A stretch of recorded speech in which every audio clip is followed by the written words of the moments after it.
la scolarité de leurs enfants. Merci beaucoup. La parole est à monsieur Bruno Millienne. Merci, Monsieur le Président. Ma question s'adresse à Madame la secrétaire d'État auprès du ministre de l'Économie et des Finances. Madame la ministre, hasard du calendrier, je me suis rendu sur le site de Renault-Flins, situé dans ma circonscription, pour une visite consacrée à la reprise de l'activité au lendemain d'une information selon laquelle cette usine pourrait fermer. Avec la crise sanitaire, le marché automobile français s'est effondré de 70% en mars, de 90% en avril. Sur l'année, les ventes pourraient chuter de 20% en Europe et 30% en France. L'automobile représente 400 000 emplois industriels directs et 900 000 avec les services. Or, de 40 000 à 50 000 postes sont menacés et 30% des entreprises risquent la faillite, selon le Conseil national des professions de l'automobile. Première victime identifiée, Renault, qui sollicite un prêt de 5 milliards d'euros garantis par l'État et qui s'apprête à annoncer les contours d'un plan d'économie de 2 milliards d'euros.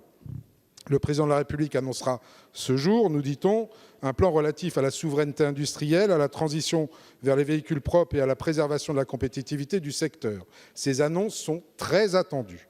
Vous connaissez l'engagement de notre groupe en faveur de la transition écologique et énergétique du pays, des mobilités durables et de l'emploi industriel au cœur des territoires. Après la crise financière de 2008, les contreparties sur l'emploi exigées par l'État n'avaient pas empêché une vague massive de délocalisation. Le monde d'après, s'il doit exister, ne peut commencer de la sorte.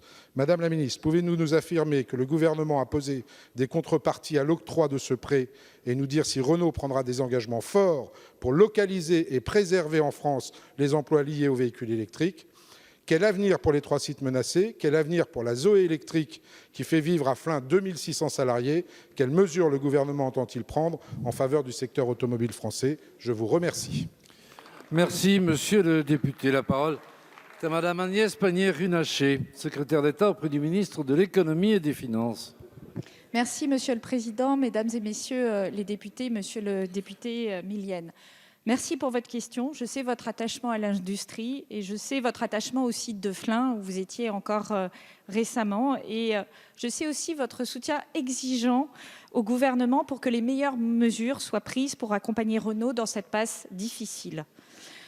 Car la crise que nous traversons, c'est une crise qui est sans égale pour l'automobile.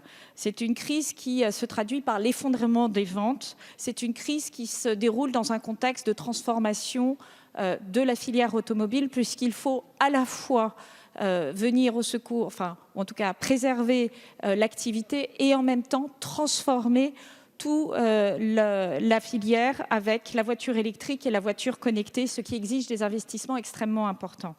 Comme vous le savez, nous avons été particulièrement actifs sur le sujet de l'automobile ces dernières années, au travers du contrat stratégique de filière, en mettant en place les fondements de la transition écologique énergétique dans l'automobile. C'est cet Airbus de la patrie qui permet de fabriquer en France 40% de la valeur des voitures électriques, à savoir les cellules et la batterie. Et ce projet est en train de continuer à se poursuivre et nous aurons en France une première usine de batterie dans les prochains mois. Voilà la première réponse que je peux vous faire.